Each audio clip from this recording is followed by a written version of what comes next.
En Mateo 24, en los versículos 37 al 39, Jesús cuenta cómo los días en los que vivió Noé serían un reflejo del fin de los tiempos.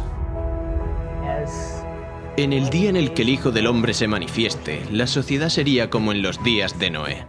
Se cuenta cómo llevaban a cabo sus actividades diarias, se casaban, se daban en matrimonio, comían, bebían y no prestaban atención. A pesar de 120 años de predicación, no sabían que se avecinaba el diluvio. Así será el día, dice Dios, en que el Hijo del Hombre se manifieste. La historia se repite. Estoy seguro que el Señor está observando desde el cielo. Jesús dijo, como en los días de Noé, así será la venida del Hijo del Hombre. Y hoy lo estamos viendo en el mundo. La violencia en la tierra, el egoísmo, la egolatría están ahí. Creo que todo esto le parte el corazón a Dios. Quizá la lección práctica más importante que podemos aplicar en la actualidad es: ¿qué significa subirse al arca? Vivimos en el tiempo del juicio, vivimos en el ocaso de la historia del mundo. Estamos ante el umbral de la eternidad. Y la gente tiene que darse cuenta de que es un periodo fascinante, más que ningún otro en la historia. Porque el mundo está siendo puesto a prueba y ahora es cuando la gente tiene que prepararse para encontrarse con Dios.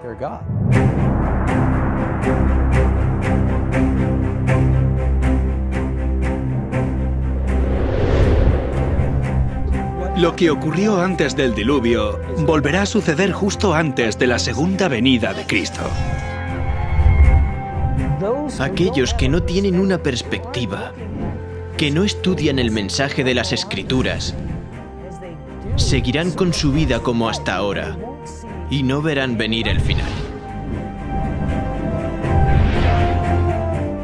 Soy Jeff Reich, director de Layman Ministries. Lo que ahora vas a presenciar no se parece a nada de lo que hayas visto antes. No solo vamos a investigar la historia del diluvio, también buscaremos las raíces de la evolución y cómo ha influido en la sociedad occidental. Y lo más importante, veremos cómo la historia de Noé ayuda a explicar las páginas de la profecía bíblica. Esta es la historia de Noé y el diluvio, como nunca antes la habías visto.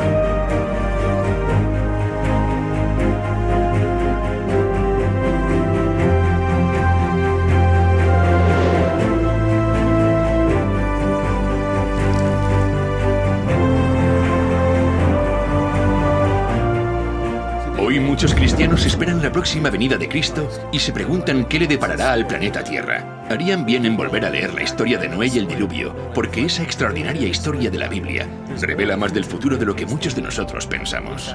De hecho, las pruebas están por todas partes.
Como en los días de Noé.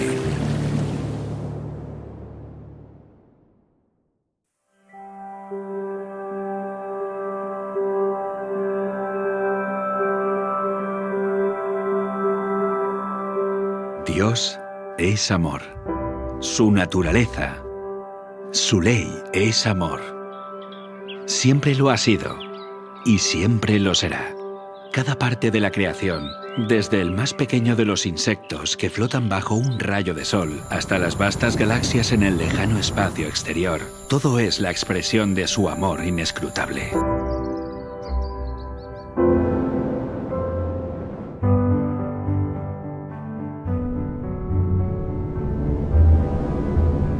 No cabe duda de que el mundo antes del diluvio hablaba del amor de Dios. Todo era absolutamente precioso. Su amor se expresaba en todo lo que se podía ver. Desde la forma de vida celular más pequeña al ser más complejo creado por él, Adán, todo era perfecto. Si pudiéramos viajar al pasado para saber cómo era el mundo antes del diluvio, pensaríamos que era prácticamente otro planeta. Abundaban los alimentos. Abundaba la belleza en la naturaleza. Las montañas no eran escarpadas, inhóspitas ni peligrosas como las de hoy. Eran majestuosas, suaves, onduladas, cubiertas por un manto de tierra y plagadas de todas las flores imaginables. Muchos creen que muchos animales y plantas se extinguieron entonces. No había frío extremo, ni calor extremo, ni climas áridos. El clima no era extremo. Y no había esas horribles tormentas que tenemos ahora. Los árboles estaban cubiertos de parras y pequeños zarcillos cargados de frutas que las envolvían en perfecto orden. En el Génesis se menciona cómo subía el agua. Era un vapor que regaba la tierra. El suelo se regaba por un sistema de riego automático. Según el capítulo 2 del Génesis, subía un vapor de la tierra. La lluvia era algo desconocido. Piedras preciosas, oro y plata abundaban en la superficie de la tierra. Describe un paraíso que, en muchos aspectos, era la biosfera perfecta que permitiría que tanto seres humanos como animales prosperaran. La esperanza de vida de las personas era muy larga, según la información que la Biblia nos da. Cuando Dios lo creó, dice, es bueno, bueno, muy bueno. Y frente a toda esa belleza, el hombre pecó. No tenía excusa, porque Dios ya le había provisto todo. Todo estaba en armonía. Y todo era perfecto. Resulta obvio que no vivimos en un mundo perfecto. De hecho, si consideramos que más del 70% de la Tierra está cubierta de agua, este planeta ni siquiera resulta demasiado acogedor para la vida humana. Además, hay lugares yermos y fríos, grandes desiertos, cordilleras. O bien fue así, o es que ocurrió algo que cambió fundamentalmente la superficie de la Tierra.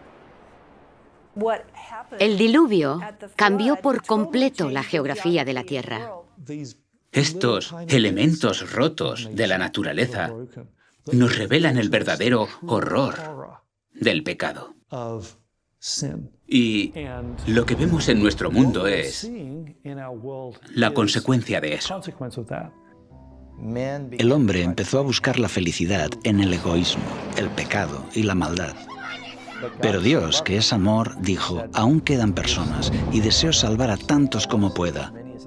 Voy a darles una advertencia. Si aún hay alguna posibilidad de redimirlos y acuden a mí, serán salvos. Y al crear el arca, creó un vehículo por el que podían salvarse. Y Noé era el mensajero de quien podían aprender. Dios nos está advirtiendo. Dios nos transmite mensajes proféticos. Darles la espalda será desastroso como lo fue en los días de Noé. La historia de Noé y el diluvio es en muchos aspectos una demostración literal de las profecías del Apocalipsis. Acompañadme a estudiar las profecías del Apocalipsis regresando a los días de Noé.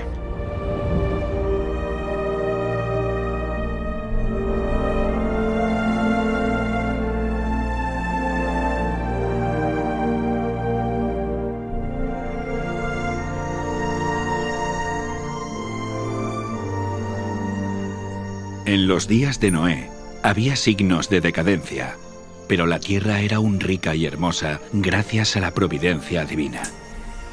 Las colinas estaban pobladas con árboles majestuosos que sostenían las parras cargadas de frutas. Vastas llanuras revestidas de verdor y del dulce aroma de miles de flores. Los frutos de la tierra eran de una gran variedad y de una abundancia casi ilimitada. Los árboles superaban en tamaño, belleza y perfecta simetría a los más hermosos del presente. Su madera era fina y noble, muy parecida a la piedra y apenas un poco menos duradera que esta. Abundaban el oro, la plata y las piedras preciosas. la raza humana aún conservaba mucho de su vigor original.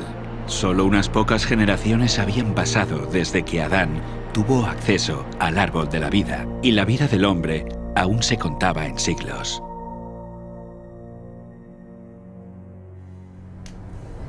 Si aquel pueblo longevo se hubiera dedicado al servicio de Dios, con su capacidad de hacer planes y ejecutarlos, habrían hecho del nombre de su creador un motivo de alabanza en la tierra y habrían cumplido el motivo por el cual Él les dio la vida. Pero no lo hizo. Había gigantes, hombres de gran estatura y fuerza, conocidos por su sabiduría, hábiles en la elaboración de las obras más maravillosas. Pero la culpa en que incurrieron al dar rienda suelta a su maldad fue proporcional a su destreza y habilidades mentales. A estos hombres antediluvianos, Dios los colmó de dones, pero usaron su ingenio para glorificarse a sí mismos y los transformaron en una maldición, al poner sus afectos en ellos mismos, en lugar de aquel que se los había dado. Utilizaban el oro, la plata, las piedras preciosas y las maderas selectas en la construcción de mansiones, y trataban de superarse unos a otros en el embellecimiento de sus moradas con las más hábiles obras del ingenio humano. Solo buscaban satisfacer los deseos de sus orgullosos corazones y se deleitaban en escenas de placer y maldad. Sin deseos de conocer a Dios, pronto negaron su existencia. Adoraban la naturaleza en lugar de al Dios de la naturaleza. Ensalzaron la inteligencia humana, adoraron el trabajo de sus manos y enseñaron a sus hijos a adorar a los ídolos. Construyeron altares a sus ídolos en los verdes campos y bajo la sombra de hermosos árboles. Arboledas extensas que conservaban su follaje durante todo el año eran dedicados al culto de dioses falsos. Estas arboledas estaban conectadas a hermosos jardines a través de largas y sinuosas avenidas, adornadas de árboles cargados de frutos y de toda clase de estatuas. Todo estaba provisto de aquello que agradara a los sentidos y fomentara los deseos sensuales del pueblo, y así inducirlo a participar del culto idólatra. Los idólatras de falsos dioses dotaron a sus deidades de atributos y pasiones humanas. Así, el modelo de carácter se degradó al nivel de la humanidad pecaminosa. Y vio Dios que la maldad de los hombres era mucha en la tierra, y que todo designio de los pensamientos del corazón eran de continuo solamente el mal. Y se corrompió la tierra delante de Dios, y estaba la tierra llena de violencia. Dios dio a los hombres los mandamientos como una ley de vida, pero violaron su ley, y el resultado fue todo pecado imaginable.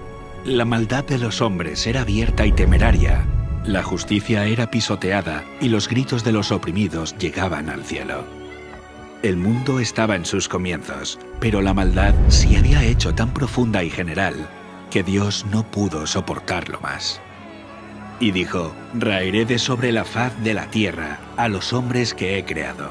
Declaró que su espíritu no contendería para siempre con la humanidad culpable. Si no cesaban de contaminar con sus pecados el mundo entero y sus ricos tesoros, Él los borraría de su creación y destruiría todas las cosas que con tanto amor les había brindado.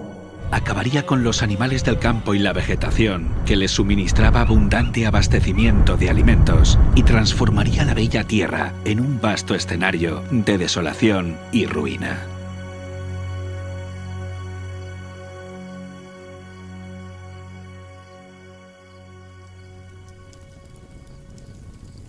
«120 años antes del diluvio, el Señor contó su propósito a Noé por medio de un ángel y le ordenó construir un arca. Mientras la construía, Noé tenía que predicar que Dios iba a traer sobre la tierra un diluvio para destruir a los impíos. Aquellos que creyeran el mensaje y se preparasen para este acontecimiento, arrepintiéndose y reformándose, obtendrían el perdón y serían salvos. Dios dio a Noé las dimensiones exactas del arca e instrucciones explícitas acerca de todos los detalles para su construcción. La sabiduría humana no habría podido idear una construcción de semejante resistencia y durabilidad. Dios fue el diseñador y Noé el maestro constructor. Tenía 3 pisos de altura y una puerta en uno de los lados. La luz entraba por la parte superior y las distintas secciones estaban dispuestas de forma que todas estaban iluminadas. El material que se empleó en la construcción del arca fue el ciprés o madera de gofer, que resistiría al deterioro durante cientos de años. La construcción de esta inmensa estructura fue un proceso lento y laborioso. El arca por sí misma no hubiera podido resistir la tormenta que se avecinaba sobre la tierra. Solo Dios podía proteger a sus siervos de las aguas tempestuosas. Por la fe, Noé, cuando fue advertido por Dios acerca de cosas que aún no se veían, con temor preparó el arca en que su casa se salvaría, y por esa fe condenó al mundo y fue hecho heredero de la justicia que viene por medio de la fe. Mientras Noé daba al mundo su mensaje de amonestación, su trabajo daba testimonio de su sinceridad. Así su fe se perfeccionó y se manifestó. Dio ejemplo al mundo creyendo lo que Dios le había dicho. Todo lo que poseía lo invirtió en el arca. Mientras construía aquel enorme barco en tierra seca, multitudes de todas direcciones se acercaban para contemplar aquella extraña escena y oír las fervientes palabras de tan singular predicador. Cada martillazo dado en la construcción del arca era un testimonio para la gente. Aún así, no se arrepintieron delante de Dios. No quisieron renunciar a sus pecados. Durante el tiempo que aún quedaba hasta el diluvio, su fe fue puesta a prueba, pero no pasaron la prueba. Vencidos por la incredulidad reinante, se unieron a sus antiguos compañeros para rechazar el solemne mensaje. Algunos estaban plenamente convencidos y hubieran atendido las palabras de advertencia, pero eran tantos los que se burlaban y lo ridiculizaban que terminaron participando de ese mismo espíritu. No todos los hombres de aquella generación eran idólatras en el sentido estricto de la palabra. Muchos decían adorar a Dios. Afirmaban que sus ídolos eran representaciones de la deidad y que a través de ellos la gente obtenía un concepto más claro del ser divino. Al tratar de representar a Dios mediante objetos materiales, cegaron sus mentes respecto a la majestad y el poder del Creador. Dejaron de ver la santidad de su carácter y la naturaleza sagrada e inmutable de sus requisitos. A medida que el pecado se generalizaba, este cada vez parecía menos grave y declararon que la ley divina ya no estaba en vigor, que era contrario al carácter de Dios castigar la transgresión, y negaron que sus juicios se dejarían sentir en la tierra.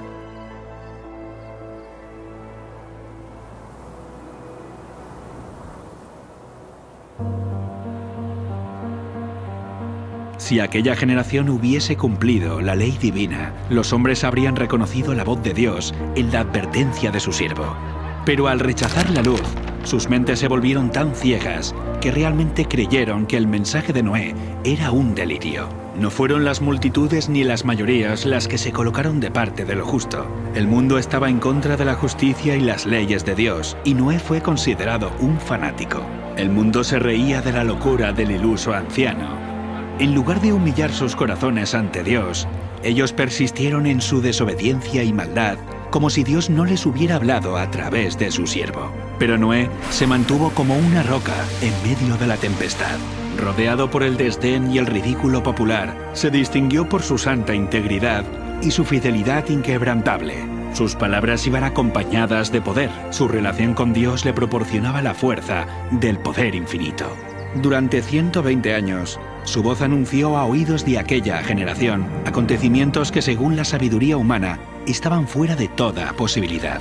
El mundo antes del diluvio razonaba que durante siglos las leyes de la naturaleza habían permanecido inalterables. Las estaciones se habían sucedido unas a otras en orden. Nunca antes había llovido. La tierra se había regado por una niebla o rocío. Pero con su obstinada resistencia a los reproches de la conciencia, aquella generación llenó la copa de su iniquidad y maduró para la destrucción. Su tiempo de gracia estaba a punto de concluir. Noé había seguido fielmente las instrucciones que había recibido de Dios. El arca se había terminado como el Señor había dictado, e hizo provisión de alimentos para hombres y animales. Y entonces el siervo de Dios hizo su última solemne súplica a la gente. Con anhelo indecible, les rogó que buscaran refugio mientras aún era posible encontrarlo.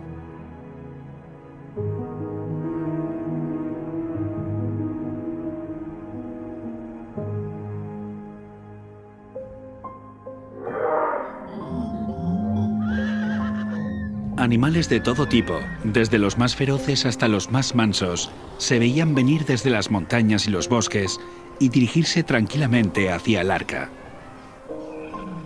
se oyó un ruido como de un fuerte viento, y he aquí los pájaros, que venían de todas direcciones en tal cantidad que oscurecieron los cielos. Entraban en el arca en perfecto orden. Los animales obedecían a Dios, mientras que los hombres no lo hacían. Guiados por santos ángeles, de dos en dos entraron con Noé en el arca, macho y hembra, como mandó Dios a Noé. Y los animales limpios, de 7 en 7. El mundo contemplaba maravillado, algunos hasta tenían miedo. Llamaron a los filósofos para que explicaran aquel extraño suceso, pero fue en vano. Era un misterio que no podían comprender. Dios ordenó a Noé: entra tú y toda tu casa en el arca, porque a ti he visto justo delante de mí en esta generación. El mundo había rechazado las advertencias de Noé, pero su influencia y ejemplo habían sido una bendición para su familia. Como recompensa a su fidelidad e integridad, Dios salvó con él a todos los miembros de su familia.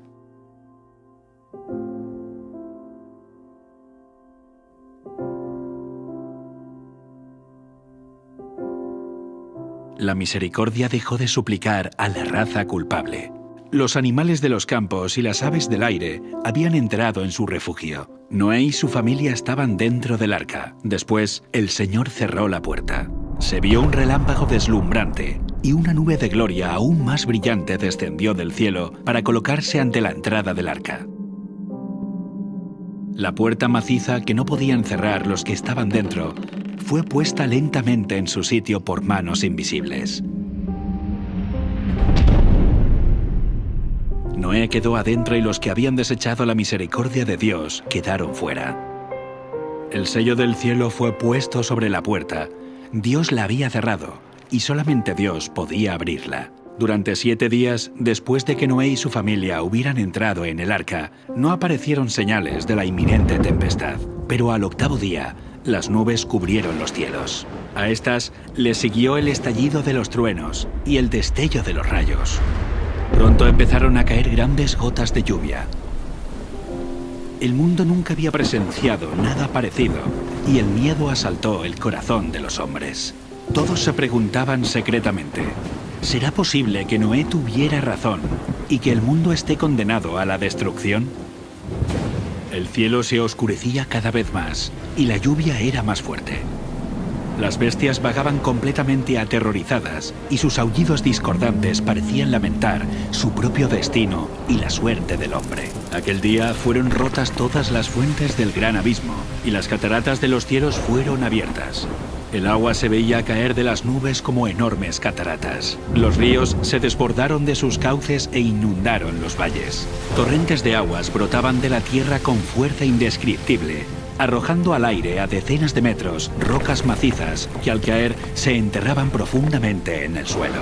Los altares donde habían ofrecido sacrificios humanos fueron destruidos y los idólatras temblaron ante el poder del Dios vivo y comprendieron que la causa de su ruina fue su corrupción e idolatría. A medida que la violencia de la tempestad aumentaba, árboles, edificios, rocas y tierra fueron lanzados en todas direcciones. El terror de los hombres y los animales era indescriptible. Por encima del rugido de la tempestad podían escucharse los lamentos de un pueblo que había despreciado la autoridad de Dios. Muchos estaban frenéticos por el miedo y estiraban sus brazos hacia el arca, implorando que se les permitiera entrar. Pero sus súplicas fueron en vano. Se habían convencido que había un Dios en los cielos que lo gobierna todo. Algunos, en su desesperación, intentaron romper el arca para entrar en ella, pero la firme estructura resistió todos los embates.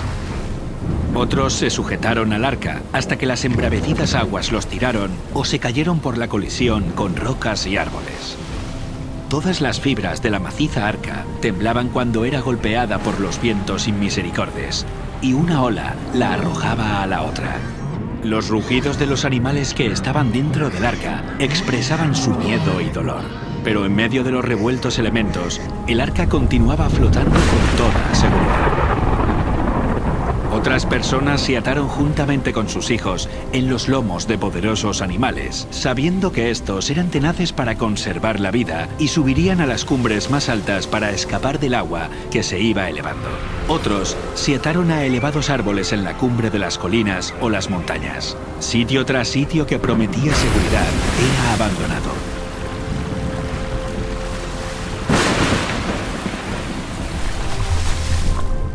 A medida que las aguas subían más y más, la gente huía a las elevadas montañas en busca de refugio.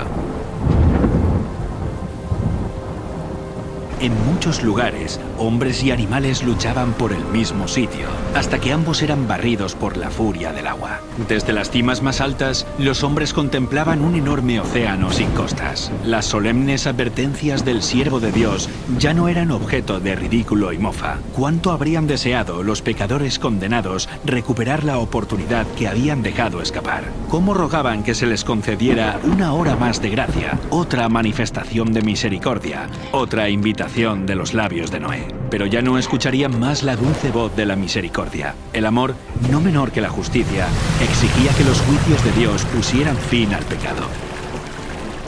Las aguas vengadoras barrieron el último refugio, y los que habían despreciado a Dios murieron en las oscuras profundidades. Por la palabra de Dios, el mundo de entonces pareció anegado en agua. Pero los cielos y la tierra que existen ahora están reservados por la misma palabra, guardados para el fuego en el día del juicio y de la perdición de los hombres impíos. Otra tormenta está por venir, y el pecado y los pecadores serán destruidos. Dios es amor. Aún así hay un límite de tiempo para soportar la maldad. Vimos que Dios envió una inundación de agua para limpiar la maldad de aquella época. Pero nos queda una pregunta. ¿Podría haber habido una catástrofe mundial sin que hubiera dejado evidencias de que realmente ocurrió? El diluvio universal es más que una historia en un libro. Está escrita en la tierra. Y estas evidencias físicas permanecen como testigos y son un aviso para nosotros. Comencemos investigando el juicio.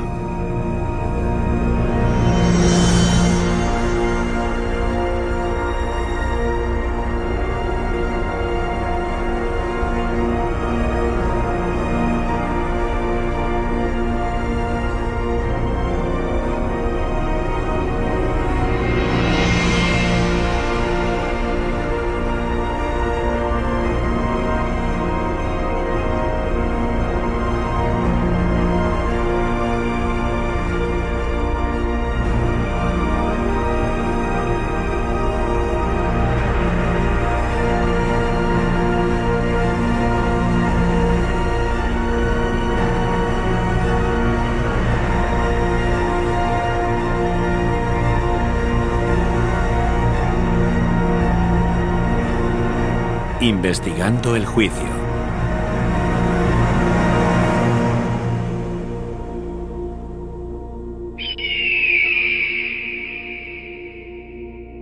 Una de las características únicas y más hermosas del Gran Cañón son los estratos sedimentarios de diferentes colores que están en las paredes del cañón a lo largo de kilómetros.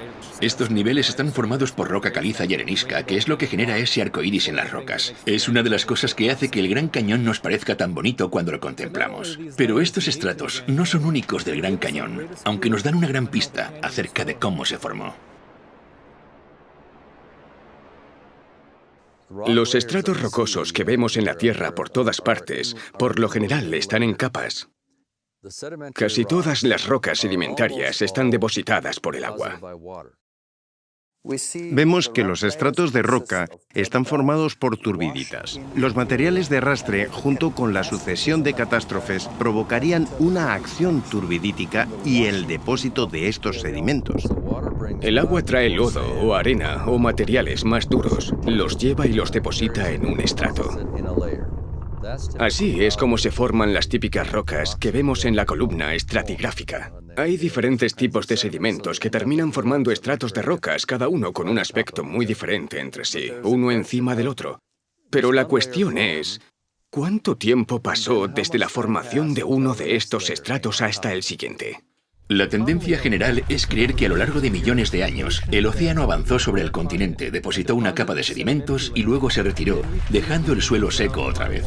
En este periodo seco, que habría durado decenas de millones de años, este sedimento habría sido expuesto a los elementos del clima y la erosión. Si la capa no se cubre lo suficientemente rápido, suceden muchas cosas. Las plantas crecen, las raíces la atraviesan, los animales quedan enterrados, las corrientes de agua abren canales y galerías. No se mantiene intacta. Decenas de millones de años de acción atmosférica y erosión generarían una gran cantidad de irregularidades entre estos dos estratos, como por ejemplo colinas y valles, pero no es lo que vemos. Hay poca variación entre estos niveles. Son muy planas. Y el tiempo que debe pasar entre un estrato y otro, supuestamente, podría ser de 10 millones de años, de 15 millones, hasta de 150 millones de años, como se puede ver en cierto lugar del Gran Cañón, en los depósitos del Gran Cañón. Habría mucha erosión. De hecho, tanta erosión que todo el registro debería haberse borrado por completo. La tasa promedio de erosión es de unos 61 milímetros por cada 1000 años. Aplicando la tasa de erosión de 61 milímetros por cada 1000 años, a lo largo de un periodo de 150 millones de años, no deberíamos tener 90 metros de erosión, ni 900 metros de erosión, sino unos 9 kilómetros de erosión. Todos los sedimentos juntos que componen los estratos del Gran Cañón deberían haber soportado una erosión 6 veces mayor. A pesar de esto, los estratos son horizontales. Esto nos dice que se depositaron rápidamente en una sucesión muy rápida. ¿Es realista pensar que pasaron 150 millones de años y este estrato permaneció intacto? No se erosionó formando galerías. Es como si no hubiera pasado el tiempo entre los diferentes estratos. El clima está en continuo cambio y la superficie de la Tierra cambia con él. Las tormentas eléctricas, inundaciones, huracanes, terremotos y el viento, entre otros factores, transforman y esculpen la superficie de nuestro planeta. Estos elementos siempre depositan sedimento o erosionan los sedimentos presentes, provocando que las superficies se vuelvan irregulares. El tiempo hace que cambie. Así que cuando vemos los puntos de contacto entre estos estratos de sedimento y no constatamos evidencias de erosión o de acumulación, no encaja la idea de que pasaron millones de años sin que esta superficie se viera alterada. Estos estratos son de turbidita, que generalmente se ordenan de partículas gruesas a finas, lo que desafía los principios uniformistas. Esto confirma que los materiales se depositaron muy rápido. Cuando hay un espacio de 100 millones de años, tendríamos que tener una erosión de varios kilómetros. Sin embargo, el estrato es horizontal. Si se hubiera formado durante mucho tiempo, tendríamos que ver una erosión irregular entre estratos. La falta de erosión confirma que se trata de un periodo de tiempo corto, no uno largo. La horizontalidad de los estratos nos habla de un pasado completamente diferente. Y este es el tipo de información que encontramos en el diluvio del Génesis. No podemos ver la erosión de millones de años porque nunca existieron. Esto es lo que las rocas nos cuentan. Pero la erosión no es lo único que falta. De hecho, tampoco aparecen capas enteras de sedimento que representan millones de años.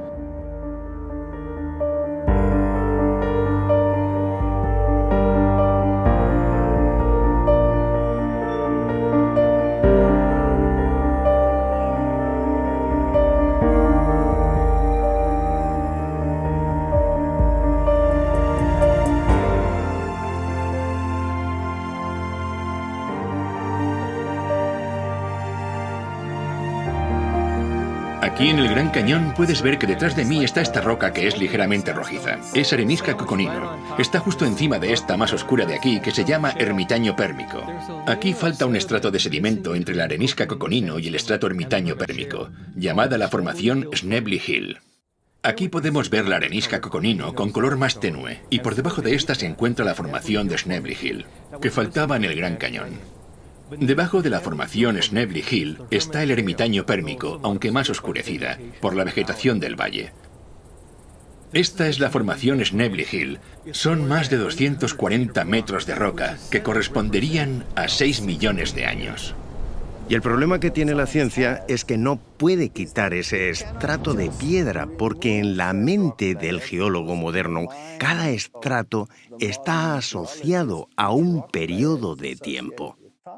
Eliminar un estrato de roca significa que tenemos que quitar ese periodo de tiempo. La solución para ello sería, que los niveles inferiores se formaron. Los que faltan deberían estar ahí porque el tiempo ha transcurrido igual. Pero justo en esa zona la erosión ha debido hacer desaparecer toda la capa hasta el estrato anterior sin que hayan quedado huellas. El siguiente estrato se habría depositado encima. El problema con eso es que el contacto es totalmente horizontal, como la lámina de un vidrio sobre otra, sin que hayan quedado evidencias de esos patrones de erosión que mostrarían una degradación o desgaste profundos. No tenemos ninguno de estos escenarios. ¿Por qué las grandes eras geológicas son un desafío? Porque no hay evidencias de erosión. La formación de Snebly Hill no se encuentra entre estos dos estratos y no hay ninguna evidencia de erosión.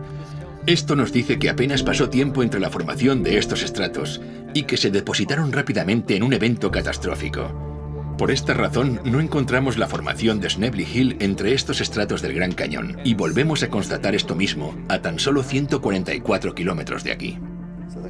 El Gran Cañón es un ejemplo geológico fantástico de catastrofismo y desafía a las teorías modernas que tratan de explicar estas incoherencias. Aquí tenemos piedra caliza de Redwall, que descansa sobre la roca caliza de Moab.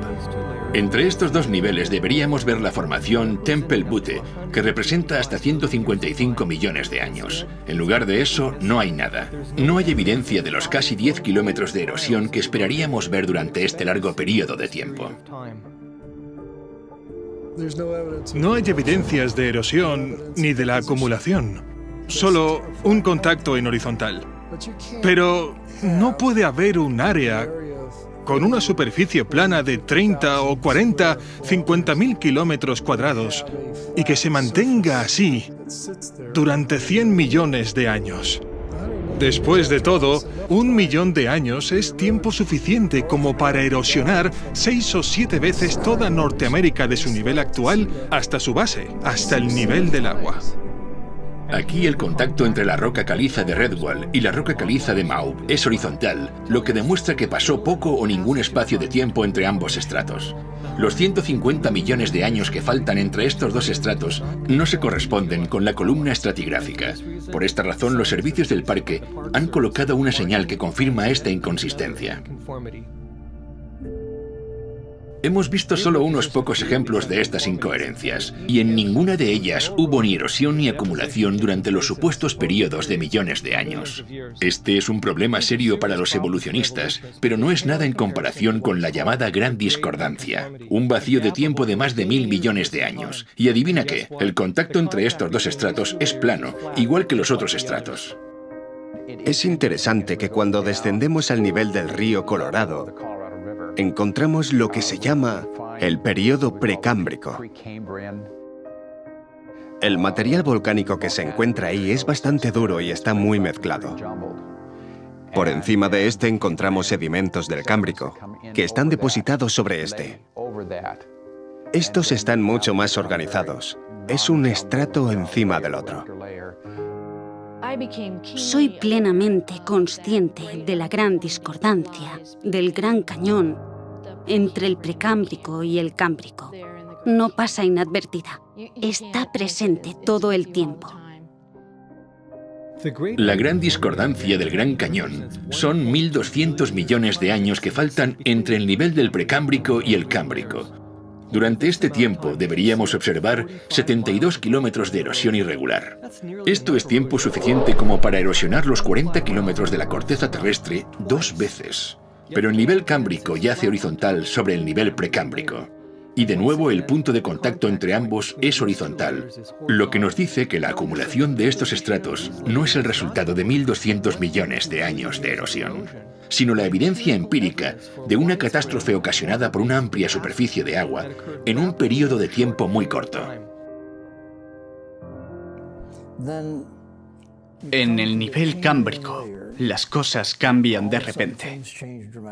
La mayoría de las divisiones o filos de animales aparecen de pronto en el nivel cámbrico. No son solo especies aisladas, sino filos enteros aparecen de repente. Eso es asombroso. Un filo es una categoría muy amplia de animales.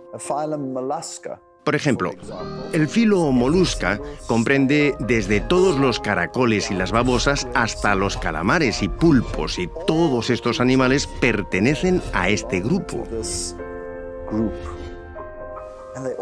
¿Aparecieron simultáneamente? ¿Al mismo tiempo? Esto no deja mucho margen para los lentos procesos evolutivos. Aquí hay un problema grave para la evolución. Los evolucionistas son conscientes de ello y lo llaman la explosión cámbrica. La explosión cámbrica es el período de los estratos cámbricos donde tenemos registros fósiles de animales totalmente formados. Estos fósiles totalmente formados nos aportan los datos para nuestra investigación. Como el nivel precámbrico no contiene fósiles de animales, filos o especies intermedias, nos hace pensar en el origen de las especies como una serie de pasos evolutivos interconectados. Es solo una teoría. ¿Qué nos muestra? ¿Son pruebas de la evolución? Difícilmente. Son pruebas de la creación. Este nivel precámbrico llamado roca basal solo contiene fósiles de organismos unicelulares y algunas criaturas de cuerpo blando como gusanos y medusas. Esto encaja con el registro bíblico porque antes del diluvio no había patrones de clima severos o grandes catástrofes que enterraran o fosilizaran animales más grandes. Sin embargo, el nivel cámbrico que está inmediatamente por encima de esta es el primer nivel sedimentario que se depositó durante el diluvio. Es por eso que vemos que es aquí donde aparecen de pronto los animales, filos completamente formados. No hay evidencias de especies intermedias o lentos procesos evolutivos, porque esto nunca sucedió. Estos estratos de sedimentos en el Gran Cañón no son evidencia de la evolución. Son testimonios imparciales de un diluvio catastrófico. Cuando vemos el tamaño de estos depósitos, nos muestran que este diluvio catastrófico fue a escala mundial.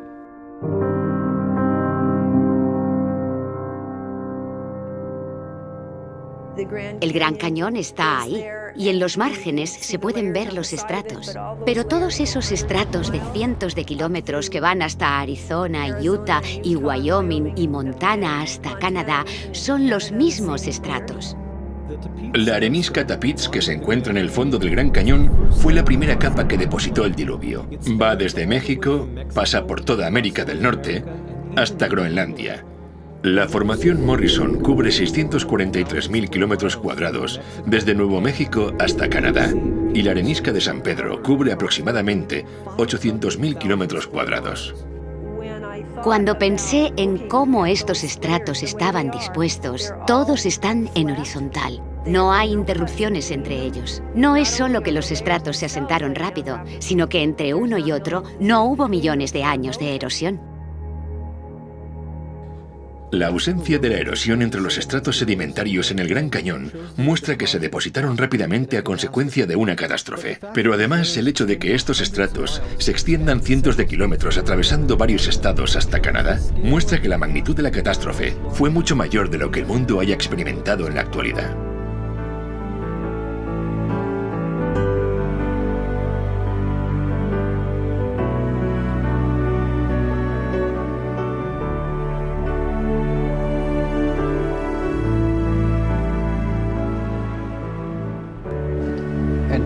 Tenemos evidencias de un diluvio universal cuando observamos los sedimentos, estudiando su estructura, en los fósiles encontrados en esos sedimentos y, ¿por qué no?, también en lo que llamamos la columna estratigráfica.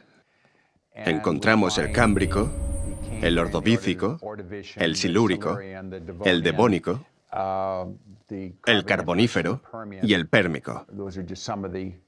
Esas son algunas de las grandes estructuras que vemos. Las podemos encontrar en Estados Unidos. Vamos a Europa y adivina qué, encontramos las mismas secuencias. Vamos a Asia y encontramos las mismas secuencias. Vamos a Australia y encontramos las mismas secuencias. No solo encontramos las mismas secuencias en la estructura y en el contenido, también en el contenido fósil. Para mí, esto demuestra que algo tuvo que pasar en todo el mundo. Si no fuese de forma simultánea, estuvo muy cerca de serlo. para que se depositaran estos sedimentos y todas las estructuras sedimentarias. Intento centrarme en las cosas que se han registrado y nos han ayudado a darnos cuenta del aspecto universal del diluvio. Por ejemplo, lo que llamamos las calizas de Creta del Cretácico y que se encuentran en todo el mundo. La capa de Creta se deposita bajo el agua. Se forma a partir de los esqueletos de carbonato de calcio de foraminíferos, que son organismos marinos. Y hay grandes cantidades de estos organismos. Este estrato se extiende en todo el continente y de continente a continente. Y solo pueden depositarse estando bajo el agua. Por lo tanto, todo el mundo debió estar bajo el agua al mismo tiempo.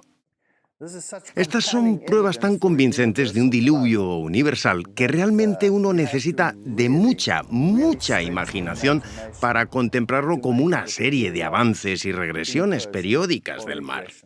Y esos son solo un tipo de depósitos que nos dicen que sucedieron cosas de escala mundial, porque tenemos Creta en varias partes del mundo y todas ellas están en la misma posición dentro de la columna geológica. Encontramos que están sobre arena que contiene hierro, que llamamos arenisca glauconítica.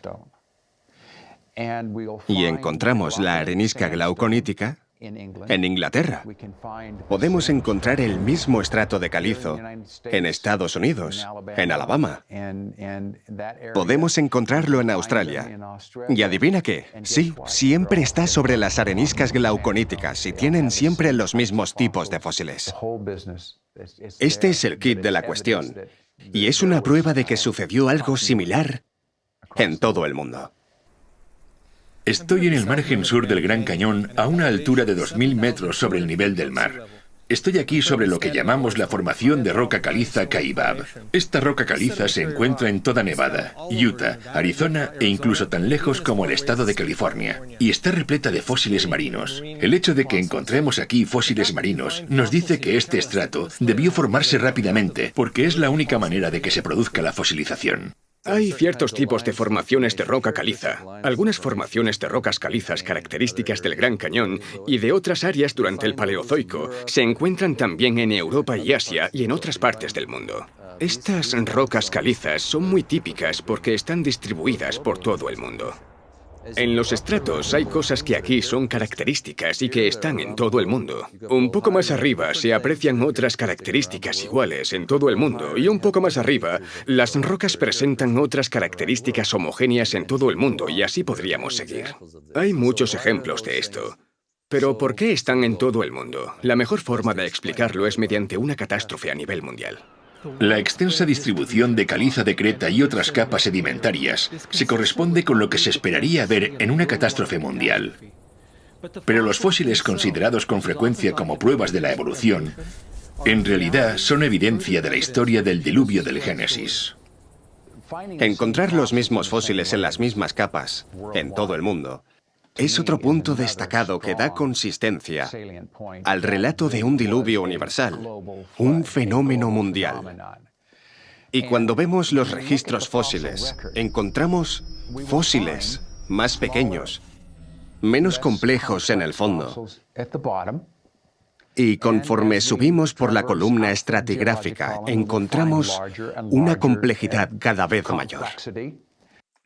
Y esto ha llevado a muchas personas a creer en una progresión evolutiva en el registro fósil que iría de lo simple a lo complejo.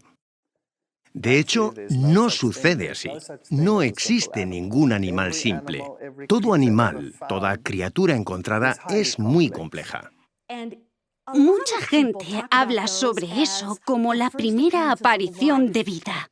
Quisiera sugerir que no deberíamos verlo como un registro de vida, sino un registro de muerte. Es el primer registro preservado de las cosas que murieron. Tenemos esta compleja destrucción por agua, el diluvio. Y conforme estos sedimentos se están depositando, también se depositan y quedan atrapadas las formas de vida conforme van muriendo. De más sencillos a más complejos a más complejos. Es obvio que si cubres un medio con turbidita, los seres que viven en el fondo quedarán enterrados en el fondo. Los que nadan en un nivel superior quedarán enterrados en un nivel más alto. y los que están en la parte superior los encontraremos arriba. Eso es exactamente lo que vemos. Encontramos que los peces están fosilizados en su posición de nado, algunas veces con comida en su boca. Es una muerte instantánea. Los fósiles solo se forman cuando se entierran con rapidez. Para tener un entierro rápido se necesita una catástrofe, una avalancha de barro provocada por lluvias intensas o por un diluvio. El hecho de que haya tantos fósiles en todo el mundo o en los mismos estratos demuestra un entierro rápido a escala mundial.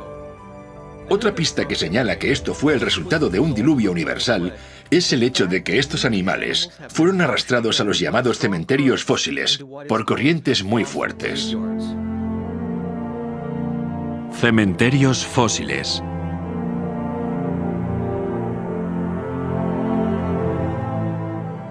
Los cementerios fósiles son algo con lo que la mayoría de las personas no están familiarizadas. Están asociadas a una mortandad masiva. Eso significa que muchos animales murieron y fueron enterrados casi al mismo tiempo. Y probablemente el más popular de estos tipos de depósitos son los de dinosaurios. Pero hay zonas de concentración que siempre me han hecho pensar. Tenemos que entender cómo se comportan los sedimentos. Tal vez se trataba de zonas bajas y esos animales fueron arrastrados y depositados en una depresión, de manera que las aguas que movían estos cuerpos los concentraron ahí.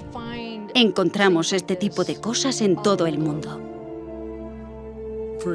Por ejemplo, hay estratos en el centro de Utah con braquiópodos. Los braquiópodos son como las almejas. Hay, quién sabe, millones de estos organismos formando estos estratos. Eso es un cementerio fósil, una cantidad de fósiles desmesurada. En este momento estoy trabajando en un yacimiento óseo en Wyoming, donde tenemos restos de 10.000 dinosaurios o más. Esto verdaderamente nos habla de una catástrofe. No se forman yacimientos óseos sin que haya una catástrofe.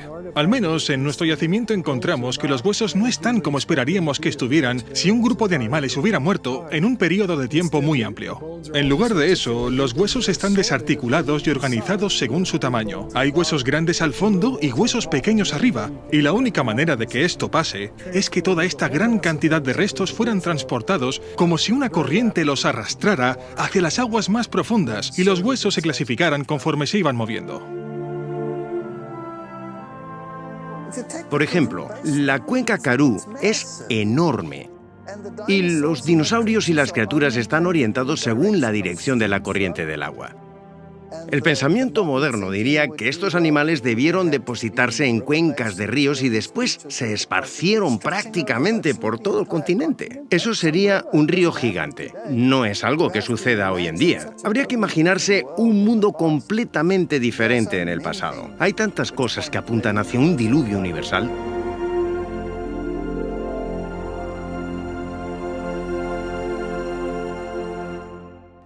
Las violentas fuerzas del diluvio arrastraron miles de animales a zonas donde se fosilizaron después. Sin embargo, en otras condiciones, los mismos restos de animales se convirtieron en carbón.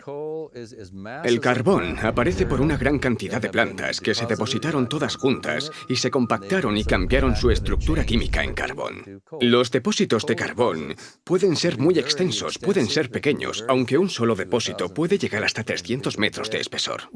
Lo encontramos en estas vetas finas, con la base y la parte de arriba muy definidas, que no es la forma en la que crecen las plantas. Parece como si hubieran sido transportadas. Fueron evidentemente depositadas por el agua. Se encuentran organismos marinos en yacimientos de carbón que están situados en tierra. Esto desmiente cualquier historia que contradiga el relato bíblico. Encontramos grandes cantidades de carbón. En Wyoming tenemos millones y millones de toneladas de carbón. En Australia tenemos millones y millones de toneladas de carbón. En Europa tenemos, también en Pensilvania, y estos son solo algunos ejemplos. Cubren miles de kilómetros cuadrados y todos estos depósitos de carbón son del mismo tipo, en la misma posición dentro de la columna estratigráfica que se extiende hasta Europa y Rusia, y así podríamos continuar. La extensa distribución de estos depósitos de carbón es de escala mundial. Independientemente de su ubicación, estos depósitos de carbón también están en la misma posición en la columna estratigráfica, lo que demuestra que se depositaron al mismo tiempo. Por lo tanto, es lógico concluir que la formación de estos depósitos de carbón son el resultado de una catástrofe provocada por agua que sucedió a escala mundial, más o menos al mismo tiempo. Se estima que se necesitan de 600 a 900 centímetros de vegetación para formar 30 centímetros de carbón. Algunos depósitos de carbón tienen más de 30 metros de espesor, lo que requeriría más de 60 o 90 metros de vegetación cubriendo un área de decenas de miles de kilómetros cuadrados. Cuando los científicos ven la cantidad de carbón que tenemos en la Tierra hoy en día, se dan cuenta de que no hay forma de que la vegetación del planeta pudiera cubrir esa cantidad de carbón. Y estoy de acuerdo con eso. La diferencia es que ellos creen que el carbón es el resultado de la acumulación de millones de años de vegetación. Pero la Biblia nos dice que la Tierra antes del diluvio era un planeta verde y exuberante. No es imposible que el carbón venga de la vegetación existente antes del diluvio.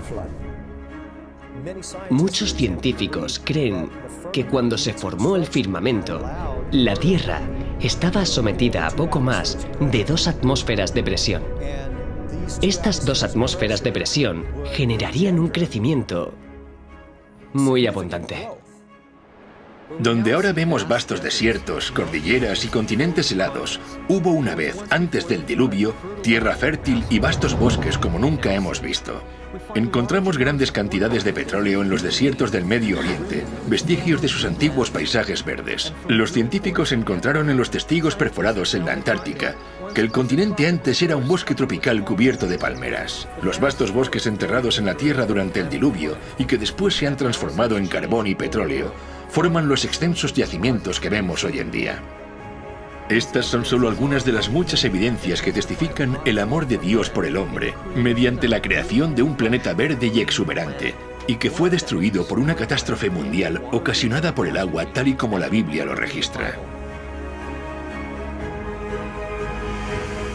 El diluvio es un evento que concuerda con lo que vemos en geología, en términos de una creación de Dios en solo 6 días hace unos pocos miles de años, tal y como la Biblia lo describe.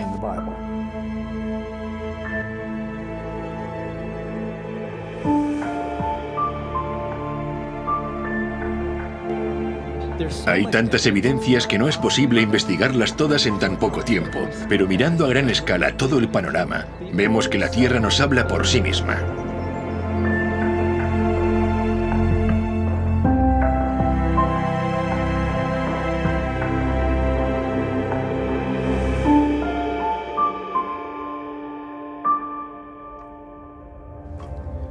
Hemos visto cómo no hay erosión entre los diferentes niveles de estratos horizontales del Gran Cañón, lo cual nos dice que estas capas se depositaron rápidamente y no a lo largo de millones de años.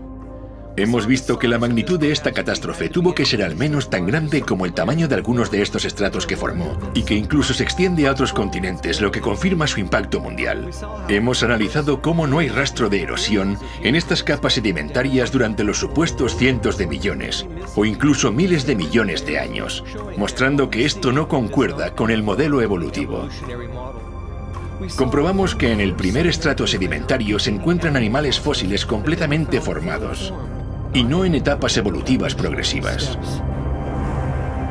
Hemos visto cómo la existencia de fósiles en estas capas son la evidencia de que fueron rápidamente enterrados, ya que algunos fósiles de peces se encuentran con comida en su boca y en posición de nado. Encontramos que los grandes cementerios fósiles son una sólida prueba de que miles de animales muertos, peces, mamíferos e incluso aves, fueron arrastrados juntos y depositados en depresiones donde quedaron cubiertos y fosilizados. Hemos visto cómo los depósitos enormes de carbón y petróleo que ahora encontramos solo pudieron formarse por la compactación de la vegetación existente de una tierra verde y exuberante que fue destruida y enterrada. Vimos cómo el estrato de creta del Cretácico, formado por el diluvio, cubre todos los continentes tal y como cabría esperar en una catástrofe mundial.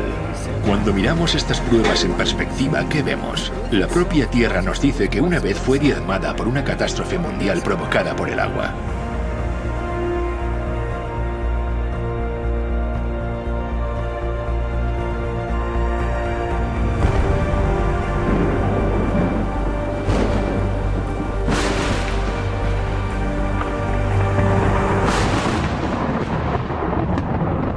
o habla a la tierra y ella te enseñará. Los peces del mar te lo declararán también. ¿Qué cosa de todas estas no entiende que la mano de Jehová la hizo? Si el mundo está lleno de evidencias, ¿por qué por algunas de las mentes más brillantes de la comunidad científica rechazan la historia del diluvio tal y como se encuentra en la Biblia? Os daré una pista. Es algo que poco tiene que ver con las evidencias.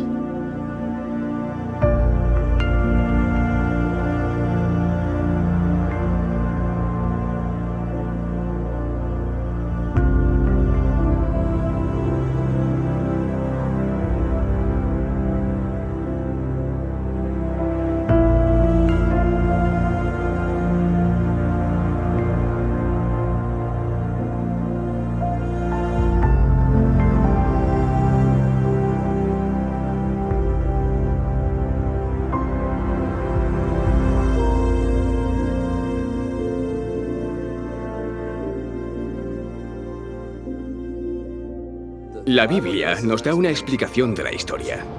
Cuando la Tierra y la vida fueron creadas perfectas, pero todo cambió por culpa del pecado. Si eso es verdad, ¿por qué tantos científicos se oponen radicalmente a este punto de vista? La razón tiene más relación con la forma de ver el mundo que con las evidencias. Dejar a un lado las creencias religiosas no resuelve el problema. El prejuicio no es un problema religioso, es un problema humano. No importa lo que profesemos, tanto si yo digo que soy cristiano y rechazo la biología evolutiva, como si soy un evolucionista y rechazo el cristianismo, o si me encuentro confundido en algún punto intermedio.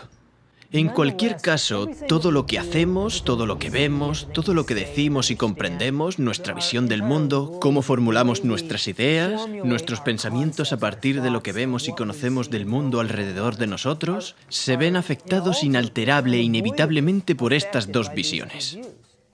La visión del mundo tiene una fuerte influencia en lo que percibimos y el tipo de preguntas que nos hacemos. Si tu interpretación de los datos está limitada por tu forma de ver el mundo, es obvio que vas a reducir el tipo de conclusiones a considerar. Así que, por ejemplo, cuando tienes una visión del mundo materialista y observas las células, estas máquinas moleculares increíbles que yo tanto disfruto estudiando, o la información registrada en el ADN, hay ciertas teorías que puedes considerar a partir de los datos recogidos. Pero si eres un materialista, ninguna de tus teorías te van a sugerir que una mente inteligente escribió esa información en el ADN. Esa teoría no está permitida. La evolución contradice las leyes de la física. Todo se transforma de un nivel superior a uno inferior. Siempre hay una regresión, nunca sucede al revés. Es la ley de la termodinámica, y la vida desafía la ley de la termodinámica. Así que tenemos una teoría que básicamente viola cada una de las leyes de la física y aún así es una de las teorías más reconocidas e incluso está protegida por la legislación. Es increíble. La ciencia se define como una exploración sistemática que construye y organiza el conocimiento en forma de explicaciones comprobables y predicciones sobre el universo. El problema que tiene la evolución es que sus explicaciones no se pueden comprobar. La evolución necesita que algo que no está vivo pueda por sí mismo crear algo vivo. Este misterioso suceso no se ha observado en ningún lugar de la naturaleza ni en un laboratorio y por lo tanto no sigue el método científico, así que no puede establecerse como un hecho científico. Toda la vida se compone de ADN, una forma muy compleja de organizar la información. La razón por la que los procesos naturales no pueden ni nunca producirán vida es porque los procesos naturales no generan ni organizan información. La organización requiere de inteligencia. Donde vemos evidencia de organización, vemos evidencia de Dios. Por lo tanto, la revelación más suprema que el estudio de la ciencia y del mundo natural puede otorgarle a la humanidad es el descubrimiento de lo sobrenatural. A pesar de esto, el prejuicio del orgullo humano y el empeño del hombre por mantener una visión del mundo sin Dios influye en nuestros tribunales e instituciones educativas que hasta la fecha ordenan por ley que se enseñe la evolución como un hecho infalible. La gente me pregunta, ¿por qué la ciencia parece estar cada vez más segura de mantener una explicación evolucionista sobre el origen de la vida? ¿Es porque tenemos más datos? No, en realidad no es eso. Es porque esa visión del mundo nos da confianza, nos atrae cada vez más, y pienso que en parte se debe a las batallas políticas sobre lo que tiene que enseñarse en las escuelas públicas. Cuando dicen que tienes que enseñar eso, entonces básicamente lo que están diciendo, en mi opinión personal, es que todos los profesores tienen que mentir, porque tienen que proclamar esa teoría que es una hipótesis de la ciencia moderna.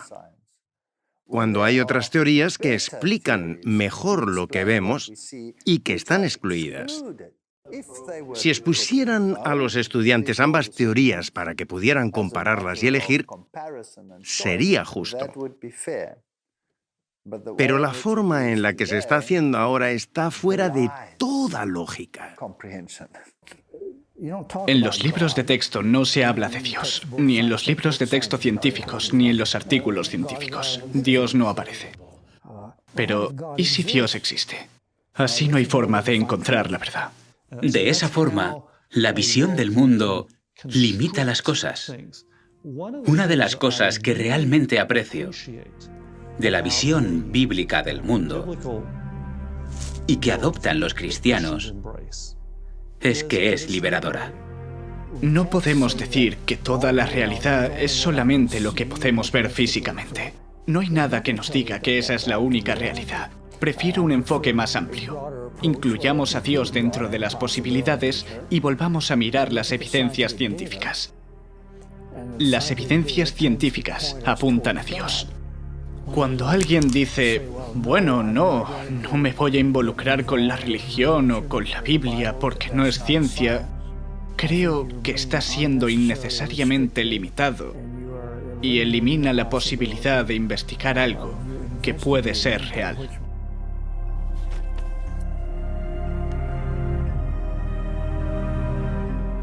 La ciencia tiene cierto atractivo para la mente independiente y el corazón de los humanos. La ciencia es el reino de lo humano. Es lo que hemos hecho. Es lo que sabemos. Mientras que la religión, la fe, el cristianismo, es el reino de Dios. Pienso que el principal impedimento para aceptar la historia bíblica de los orígenes son las consecuencias que conlleva aceptarlo.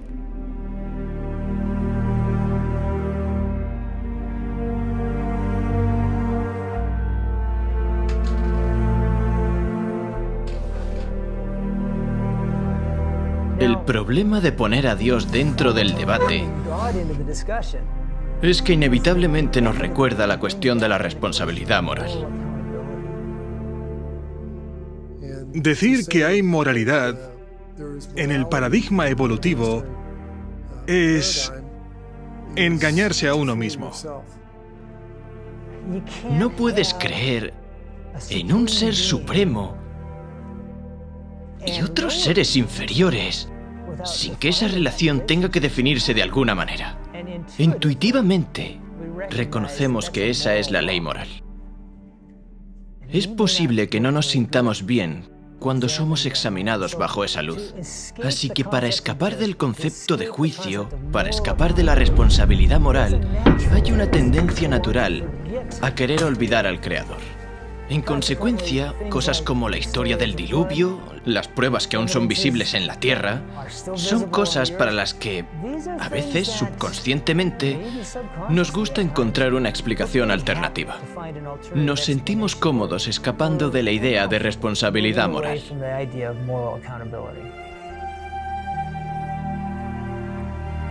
Eliminar la responsabilidad moral implica reescribir la historia del mundo, y esto es precisamente lo que ha ocurrido. Se adoptó una nueva visión del mundo, en particular una visión del mundo que no incluía la historia del diluvio, intentando así eliminar el juicio de Dios y en consecuencia toda responsabilidad moral. Pero ¿cómo es que tuvo éxito una visión tan radicalmente distinta? La oportunidad perfecta surgió hacia el final de la Edad Media.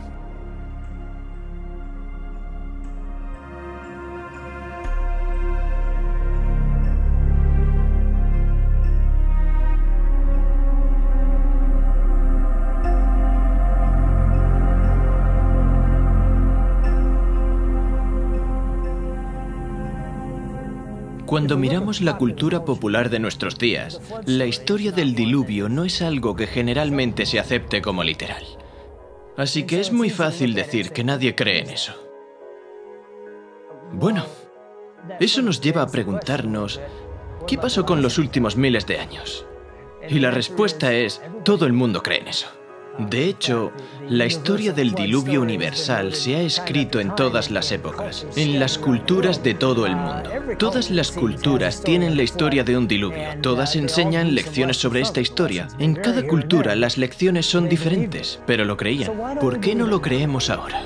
A veces los estudiantes me preguntan cómo la ciencia llegó a tener el punto de vista que tiene ahora, que niega los milagros y tiene una fuerte reticencia a creer en la creación. Para comprender eso tenemos que ir a la historia. Nuestra sociedad ha estado sometida bajo toda una estructura de pensamiento intelectual fabricada y dirigida a desacreditar la historia del diluvio, la historia del mundo y la historia de la creación.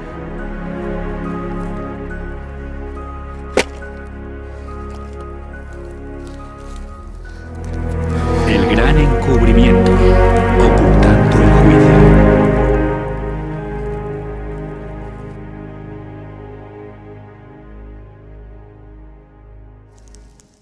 Toda la superficie de la Tierra ha cambiado a consecuencia de una catástrofe provocada por el agua. Y estas evidencias tan abrumadoras no pueden borrarse ni eliminarse. Así que en las mentes de los que rechazan la historia del diluvio, necesitan reinterpretarse. Y así es como pasó.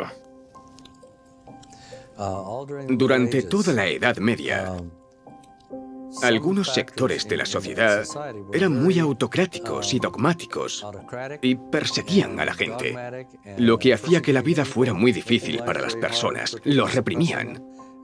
¿Y quiénes hacían eso? Bueno, eran los gobiernos y la Iglesia. Una de las cosas que el hombre más desea obtener es el dominio sobre el hombre. Durante el periodo medieval, la Iglesia era la que gobernaba el mundo. Durante el medievo, a lo largo de un periodo de 1500 años, la Iglesia Católica dominó en toda Europa. Mantuvo este dominio casi universal de forma inflexible. Durante los últimos 1500 años, uno de los escenarios de conflicto con la Iglesia Católica a la hora de desarrollar la libertad de pensamiento fue el campo de la ciencia. Son bien conocidas las historias de científicos que tuvieron conflictos con la Iglesia. Desde Galileo, pasando por Newton, Copérnico hasta Francis Bacon. Probablemente Galileo sea el más famoso. Promovió el heliocentrismo. El Sol era el centro y todos los pequeños planetas dando vueltas. Pero a la Iglesia no le gustó por diferentes ideas filosóficas. Poner la Tierra como el centro era importante desde el punto de vista filosófico. Era una marca de perfección en la creación de Dios. Y no fue popular la idea de que la Tierra no estaba donde se suponía que estaba y que los otros planetas no daban vueltas en círculos perfectos. La Inquisición llamó a Galileo, lo puso bajo arresto domiciliario, lo amenazó con severos castigos, posiblemente la muerte. Por desgracia, muchas veces recordamos esta historia para mostrar que entre el cristianismo y la ciencia hay un antagonismo que no se puede resolver. Esto no es lo que deberíamos aprender de esta lección, porque cuando vemos las enseñanzas de la Iglesia durante el medievo, en muchos casos no tiene nada que ver con lo que dice la Biblia. El mundo ha estado sometido a un pensamiento religioso muy rígido. Y cualquier cosa que se saliera de ese esquema tan restringido se consideraba que iba en contra de la verdad, en contra de Dios, contra la Biblia, y debía ser eliminado por la fuerza mediante la acción de la Inquisición y con la pena de muerte. Finalmente, se llegó a un punto en el que la gente estaba cansada de eso. Estaban hartos de eso. La Iglesia perdía credibilidad por culpa de eso, por la manera en la que trataban a la gente. Los gobiernos, la gente estaba harta de cómo los gobiernos los habían tratado, y esto hizo que los eruditos comenzaran a desvincularse de la autoridad y de estas instituciones autocráticas. Se veía a Dios como un Dios vengativo, que acechaba en el bosque esperando a que el transgresor hiciera algo mal. Y los reyes gobernaban no con amor, sino con codicia. Controlaban no por amor, sino a través del miedo. Y esto incluía a la Iglesia. Al ver que este poder abusivo había prevalecido en Europa, rechazaron rotundamente a la Iglesia católica. Y claro, según su forma de pensar, esto significaba que habían rechazado definitivamente el cristianismo. Eso hizo que la sociedad se volviera más atea. Y la mentalidad del hombre es, bueno, ¿cuál era esta fuerza que me restringía? La fuerza que restringe cualquier expansión de la mente es Dios. Así que deshagámonos de Él, deshagámonos de Dios para que podamos crecer intelectualmente. Eso es lo que sucedió en la Revolución Francesa. En lugar de someter a las masas a sus dogmas en sumisión ciega, el trabajo de Roma dio como resultado convertirlos en infieles y revolucionarios. Consideraron que su avaricia y crueldad eran fruto de la Biblia y no aceptarían nada de eso. Roma había malinterpretado el carácter de Dios y ahora los hombres rechazaban a la Biblia y a su autor. Esto automáticamente desencadenó en la Revolución Francesa y la total anulación del poder de la Iglesia que se había mantenido sobre la gente por más de 1000 años. En la Asamblea Nacional de Francia, la turba revolucionaria declaró que solo se rendiría culto a la razón. Presentaron a una mujer hermosa adornada con un manto azul y la proclamaron la diosa de la razón. Encumbraron a la diosa de la razón. La razón tomó el lugar de la fe en Dios. Llevaron a esta mujer en carruaje a Notre Dame, destruyeron la iglesia y predicaron semanalmente el ateísmo.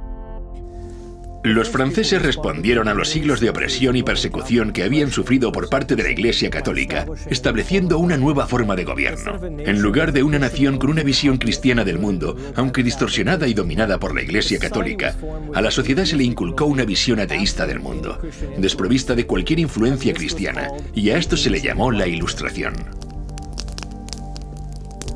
No querían tener nada que ver con Dios.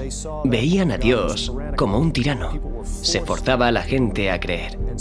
Así que quitemos ahora a Dios de la ecuación.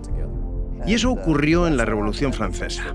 Pasamos de un punto donde Dios era el centro a hacer que todo se basara en la razón. El ateísmo surgió en Francia con mucha fuerza. Mira lo que pasó en Francia. Se quemaba la Biblia, se destruía. Y a esto lo llamaron la era de la Ilustración. Así que aparece esta ilustración que elimina por completo a Dios. Los sacerdotes católicos fueron excluidos de todos los estamentos de la sociedad francesa y fueron los que sufrieron la tasa de mortalidad per cápita más alta. Los ánimos estaban muy revueltos y se volcaron en contra de la Iglesia. En la mayoría de los casos, eso significó que renunciaron al cristianismo. En un esfuerzo por defender la ciencia y la razón como los nuevos ideales de la sociedad, los esfuerzos de las corrientes ateas se enfocaron en descristianizar Francia durante el período conocido como el Reinado del Terror. Se capturó y ejecutó a los sacerdotes. Las iglesias y los monumentos religiosos sufrieron vandalismo o fueron destruidos. La palabra santo se eliminó de las señalizaciones de las calles. Se prohibió el culto a Dios. Quemaron públicamente la Biblia al grito de guerra de los infieles franceses que decían «aplasten al despreciable», refiriéndose a Cristo y lo que su iglesia representaba. Muchos fueron asesinados mientras oraban de rodillas y sus cuerpos eran abandonados mientras caían en sus mismos lugares de adoración. En los bosques donde se reunían los cristianos se colgaban cadáveres de los árboles y estaban esparcidos por todas partes. Todo esto perteneció al movimiento ateo llamado la Ilustración, y quienes deseaban destronar a la Iglesia Católica de siglos de tortura y matanza ahora hacían los mismos crímenes. La culminación de los eventos que provocó la Ilustración y luego la Revolución Francesa parecían indicar la muerte del cristianismo. Todo pasó como lo hubiera querido Satanás. Su política es el engaño, y su propósito es traer al hombre dolor y miseria para desfigurar la obra de Dios, estorbar sus planes divinos de benevolencia y amor, y así causar dolor en el cielo. De esta forma, mediante las artes del engaño, lleva al hombre a culpar a Dios como si toda esta miseria fuera resultado de los planes del Creador. Cuando el pueblo descubrió que el romanismo era un engaño, optó por hacerle creer que todas las religiones eran engañosas y la Biblia una fábula. Parecía como si el papado fuese a morir. La sociedad era libre de considerar una alternativa diferente, digámoslo así. Esta era de la Ilustración, este libre pensamiento, fue en realidad el inicio de lo que llamamos la ciencia moderna. Este movimiento no dependía de ninguna autoridad. Esto sucedió en el periodo que llamamos la Ilustración. Ya no tienes nada que te ate. Puedes explorar. Puedes empezar a observar. Y puedes empezar a usar la razón humana. De hecho, la gente comenzaba a desconfiar de los gobiernos y de la Iglesia. Querían pensar por sí mismos y lograr mayor libertad para el hombre. Y esta libertad se reorientó en muchas direcciones que incluyen romper con la idea de que Dios existe. De no ser por la Revolución Francesa y la idea de que Dios no está involucrado en el proceso y la razón sustituye a Dios, el pensamiento evolucionista no habría encontrado un suelo fértil donde crecer. En la nueva generación de científicos que estudian la Tierra, los más notables son Lyell y Darwin. Surgieron en el siglo XIX. Charles Lyell fue un geólogo que introdujo por primera vez el concepto de que había grandes periodos de tiempo en el desarrollo de las características geológicas y después escribió la obra Principios de Geología. Este punto de vista geológico que Lyell expone en su libro se conoce como uniformismo. El uniformismo establece que los procesos que se han desarrollado y que han ocurrido en el pasado son semejantes a los que tenemos ahora. Si hay algo que en la actualidad necesita mucho tiempo para desarrollarse, también en el pasado debió necesitar mucho tiempo. El uniformismo es en lo que se basan para hablar de millones de años tan importantes para la teoría evolucionista. La aceptación generalizada del principio uniformista ya se predijo en la Biblia como una de las razones principales para que en el tiempo del fin la gente niegue tanto la creación como el diluvio universal. En los postreros días vendrán burladores, andando según sus propias concupiscencias, y diciendo, ¿dónde está la promesa de su advenimiento? Porque desde el día en que los padres durmieron, todas las cosas permanecen así como desde el principio de la creación. Es por eso que el uniformismo enseña que todas las cosas han seguido con el mismo ritmo desde el principio.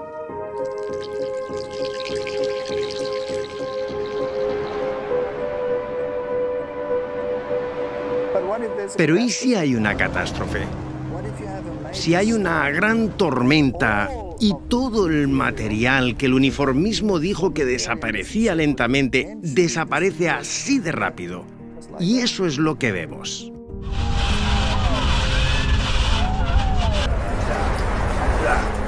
La percepción de que las cosas permanecieron iguales desde el comienzo de la creación es una filosofía que Dios advirtió que caracterizaría el sistema de creencias en los últimos días, y se nos advierte que esta actitud llevaría a las personas a ignorar voluntariamente que el mundo de entonces pereció anegado en agua.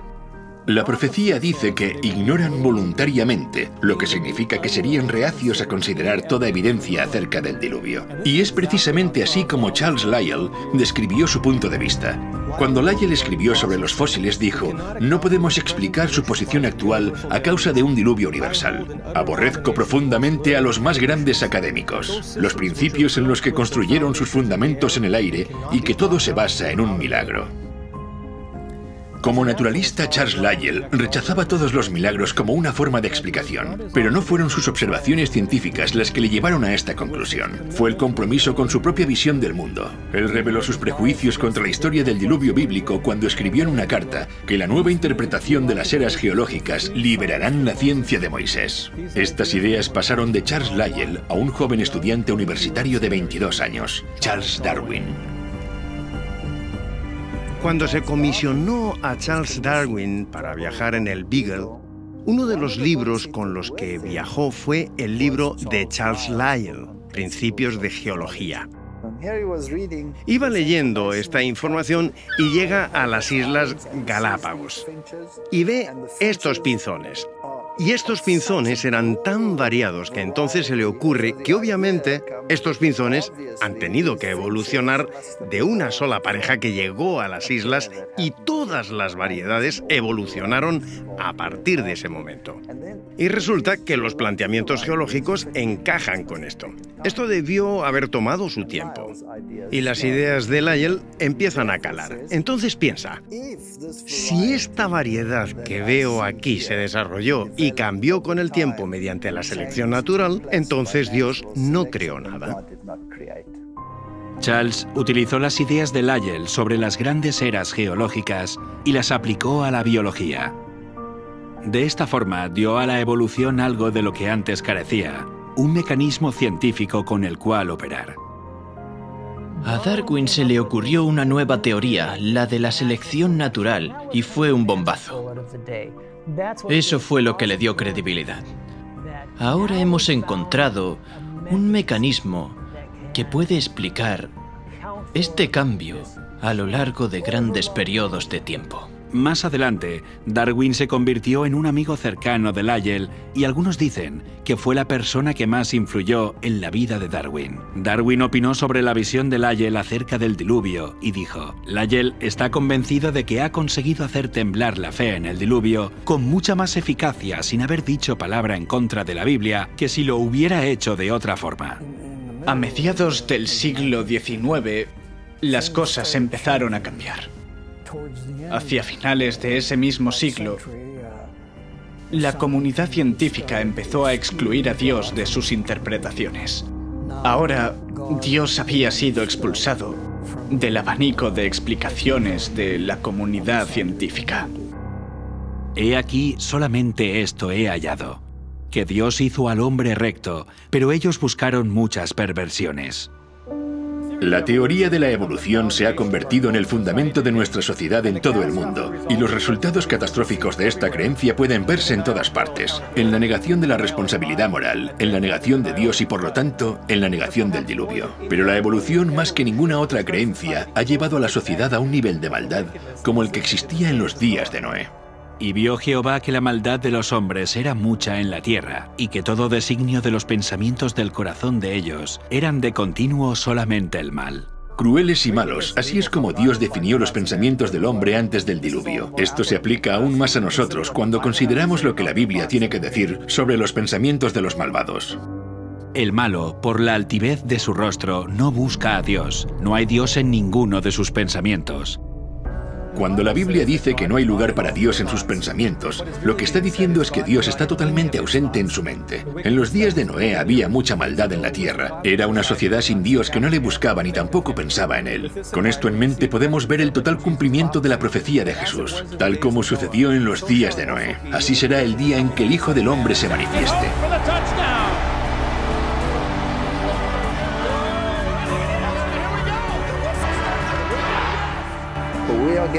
Estamos llegando a un punto en el que Dios está completamente excluido, incluso de los sistemas políticos y de las leyes que se aprueban. Le están borrando de la existencia humana y de la mente de forma totalmente intencionada. Hoy nos encontramos en el mismo punto. Muchas cosas pasaron antes del diluvio. Concretamente, la Biblia nos dice que la tierra estaba llena de violencia. Y la gente, evidentemente, no solo eran culpables de ser violentos, más bien parece que se entretenían con la violencia. Y esto es algo que pasa actualmente en el mundo. Muchas personas sofisticadas y agradables se sorprenderían con la idea de ser culpables de asesinato, pero no le dan mucha importancia a entretenerse viendo cómo otras personas cometen asesinatos. Pasa lo mismo con el adulterio. La gente dirá que no cometerían adulterio, pero se entretienen viéndolo y la Biblia habla sobre esto. No solo son los que lo hacen, sino también los que se complacen con los que lo practican. En la actualidad tenemos el concepto de que se puede hacer lo que a uno le dé la gana. La falta de respeto a la palabra de Dios comenzó a finales del siglo XVIII y a comienzos del siglo XIX.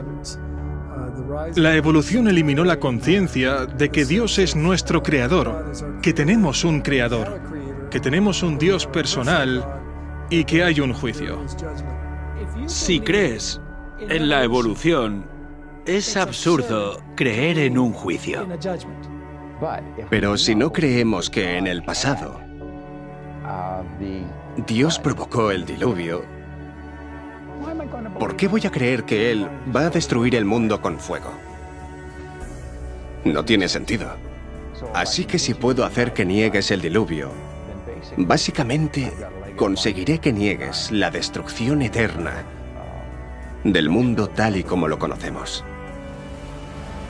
Mientras nuestra cultura globalizada se aleja de la idea de que hay unos principios morales absolutos y nuestra cultura evita adoptar un modelo moral, vemos cómo se incrementa el sufrimiento, el crimen y la miseria de forma proporcional hasta el punto de que ni siquiera se respeta la vida misma. Mientras las cosas siguen empeorando en nuestro mundo, se hace evidente por qué es necesario un juicio justo y por qué también fue necesario en los días de Noé. El mal se había fomentado hasta el punto que ya no hubo solución. Habría continuado a ese nivel para siempre, lo que habría supuesto un universo de miseria eterna. ¿Quién querría vivir en un universo como ese durante toda la eternidad? Si ves a los padres ante las tumbas de sus hijos y la agonía y el dolor que esto conlleva, debe haber un juicio. Y es por eso que Dios ha marcado un límite para evitar que la humanidad fuese sepultada sin que quedaran testigos del amor de Dios y del propósito original de la creación, el de vivir en paz, armonía y amor juntos con Dios. Fue entonces que Dios tuvo que intervenir para que no se perdiera la historia acerca del amor de Dios. Así que Dios tuvo que intervenir. Dios es amoroso, Dios es paciente, pero como le dijo Moisés, aunque es paciente y ofrece abundante perdón y misericordia, no tendrá por inocente al culpable. Hay un tiempo para el juicio. Y el Señor dijo, no contenderá mi espíritu con el hombre para siempre, porque ciertamente él es carne, mas serán sus días 120 años. El texto dice que hubo 120 años de avisos y súplicas. El juicio no vino así como así, aunque los que prefieren ignorar que Noé lo advirtió durante los 120 años que estuvo predicando, pueden pensar que sí lo hizo. El juicio siempre ha estado atenuado con la misericordia, pero la misericordia no impide el juicio. Llegará el momento cuando la lluvia caerá. Y Él destruyó el mundo con un diluvio. Y esta destrucción es la garantía de que vendrá otro juicio después de este. Y la Biblia dice que el siguiente juicio será por fuego. Y no vendrá en forma de diluvio de nuevo. Puede haber inundaciones intermitentes, pero el juicio final será por fuego. por lo cual el mundo de entonces pereció anegado en agua. Pero los cielos y la tierra que existen ahora están reservados por la misma palabra, guardados para el fuego en el día del juicio y de la perdición de los hombres impíos. En los días de Noé, el mundo fue bautizado por agua. Segunda de Pedro 3 dice que cuando el Señor regrese, será bautizado con fuego. Después de esto, Él hará un cielo nuevo y una tierra nueva. Podemos decir que después del bautismo por agua en los días de Noé, la tierra nació de nuevo. Pero Dios protegió a Noé y a su familia. En la segunda venida también habrá un bautismo de fuego y Dios protegerá a su pueblo. El mismo mensaje que tenemos en el libro de Génesis se predicará de nuevo en el tiempo del fin.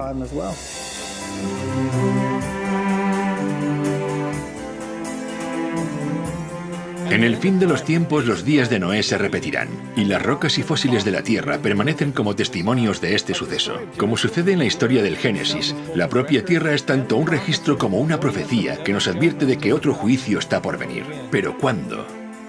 En el tiempo del fin, el hombre recibe 3 advertencias inmediatamente antes de la segunda venida de Cristo. Estas advertencias son dadas por 3 ángeles y son conocidas como el mensaje de los 3 ángeles.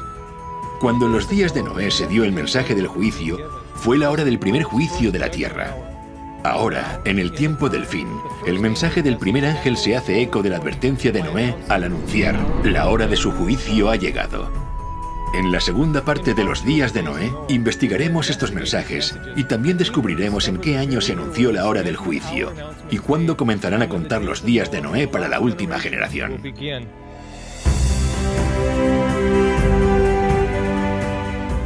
La historia del arca es prácticamente un paralelo al mensaje de los 3 ángeles. El mensaje de los 3 ángeles de Apocalipsis 14 son el último mensaje de Dios al mundo. Es un mensaje sobre el fin del tiempo y es un mensaje que prepara al mundo para la venida de Cristo. Noé siguió las instrucciones de Dios en la construcción del arca, y veremos cómo este mensaje de los 3 ángeles apunta hacia una antigua estructura diseñada por Dios, que revela las instrucciones que debería seguir el pueblo de Dios en preparación para su segunda venida en el tiempo del fin. El mensaje del primer ángel nos dirige hacia la verdad. El mensaje del segundo ángel nos muestra la falsificación. Y el mensaje del tercer ángel dice: elige. Y Noé exhortó a que la gente decidiera. Así que, decide. Haz tu elección, pero debes saber que esta decisión es definitiva. La hora del juicio viene. Hace tiempo que la gente está siendo advertida, porque Dios ama al hombre y quiere salvarlo. Dios volverá a ver la maldad del hombre y dirá que los pensamientos de su corazón y su mente son de continuo solamente el mal, y Él traerá de nuevo el juicio. Este es un mensaje de advertencia, es un mensaje de amor, pero también es un mensaje que avisa de un juicio inminente.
Cuando conocí la verdad bíblica, también fue el momento de tomar una decisión.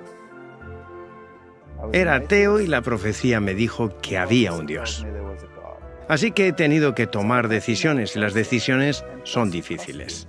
Cuando tomé la decisión de no creer más en la evolución, sino predicar sobre la creación, esto trajo consecuencias, porque yo era zoólogo y estaba en una universidad secular en el departamento de zoología. La consecuencia fue que renuncié. No estaba dispuesto a transigir con aquello por lo que creo que era un beneficio económico.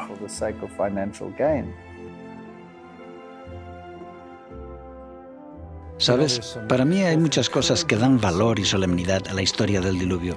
Una de ellas es que tú no puedes esperar a que el mensaje se haga popular.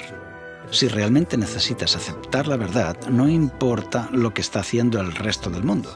Alguien dijo una vez que una idea tonta sigue siendo una idea tonta aunque millones de personas la crean. Y aunque Noé representaba a una minoría, ahora está claro que estaba en lo correcto. Y Dios cuida a las personas que siguen firmes aunque la verdad no sea popular. Mi fe cristiana no depende de la ciencia que practico. Aún así, uno no puede evitar preguntarse, si Dios es el autor de ambas, ¿no deberían entonces coincidir? ¿Por qué no coincide el mundo natural con la explicación bíblica? Estoy deseando ver cómo hacemos ciencia de calidad y avances en relación a nuestro conocimiento del mundo, usando la Biblia como punto de partida. Esto me ha motivado y ciertamente ha hecho crecer mi confianza en la palabra de Dios. Y doy gracias por eso.